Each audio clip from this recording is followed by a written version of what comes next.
अस्सलाम वालेकुम दोस्तों। आज जो हम टॉपिक डिस्कस करने वाले हैं वो है जी ईएसपी मटेरियल एडॉप्टेशन।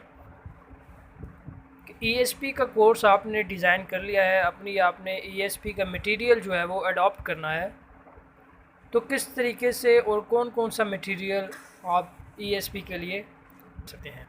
इससे पहले हमने पढ़ा था कि ईएसपी के लिए सबसे पहले सिलेबस डिज़ाइन किया जाएगा, फिर उसको एनालाइज़ किया जाएगा, एवेलुएट किया जाएगा, एंड देन जो मटेरियल्स हमने एवेलुएट किया है उसमें से हमने मटेरियल को अडॉप्ट करना है। सो मटेरियल अडॉप्ट उसी में से हम करेंगे जो हमने ऑलरेडी मटेरियल एवेलुएट करके जो पहले से हमने रखा हुआ। तो let's go to the definition of material adaptation. Material adaptation is the process of modifying the existing material to suit one's purpose. Materials को इस तरह से मॉडिफाई करना है कि कोई भी पढ़ने वाला स्टूडेंट जो है वो उसके जो नीड्स हैं उसको वो पूरा करे और उसको वो सूट हो, इस तरह का मटेरियल हमने अडॉप्ट करना है। And another question is why we evaluate material. Material को हम एवेलुएट ही क्यों करते हैं? Evaluation is a matter of judging the fitness of something for a particular purpose it is concern with relative merit. Same उसी बात को दोहराया गया है कि हम इसलिए एवेलुएट करते हैं ताकि वो एक रीडर की पर्सनैलिटी के साथ मैच हो सके और उसकी जो नीड्स हैं उसको वो फुलफिल कर सके। सो हमारे पास मटेरियल्स को अडॉप्ट करने के डिफरेंट तरीके हैं, वेज़ हैं। सबसे पहला तरीका material that is inappropriate, irrelevant etcetera. तो ऐसा मटेरियल जो इररेलेवेंट हो उसको आप फ़ौरन से डिलीट कर देंगे।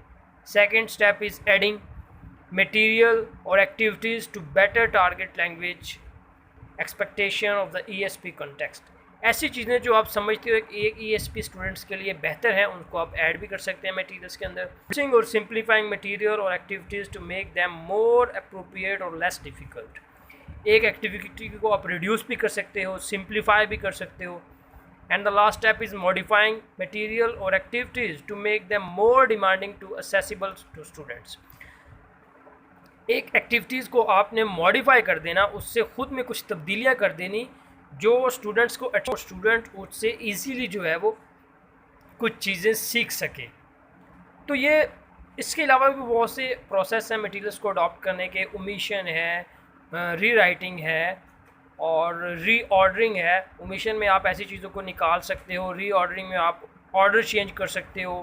पहले आप स्पीकिंग वाले टास्क कर सकते हो, देन आप राइटिंग वाले टास्क, इस तरह से री ऑर्डरिंग कर सकते हो। और द लास्ट इज़ मॉडिफाई कर सकते हो आप उसको डिफरेंट तरीके से। तो फ्रेंड्स, ये आपके सामने एक तस्वीर है कि फ्रॉम द स्टार्टिंग अगर हम राइट से स्टार्ट करें तो सबसे पहले हम ईएसपी मटेरियल को एवेलुएशन करते हैं, उसकी एवेलुएट करते हैं। देन उसमें से हम कुछ मटेरियल को जो अडॉप्ट करते हैं जो हमारे स्टूडेंट्स के लिए सूट होता है। And then we finally go to the design, we finally go to the students, teach them, and then we evaluate at the end that the material is appropriate to all the students।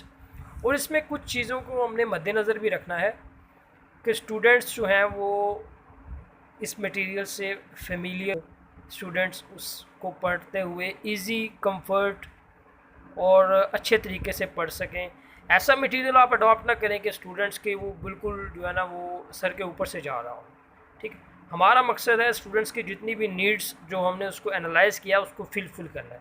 तो उसके लिए ऐसा material adopt किया जाए जो कि एक students की नीड्स को कंप्लीट करे और उसको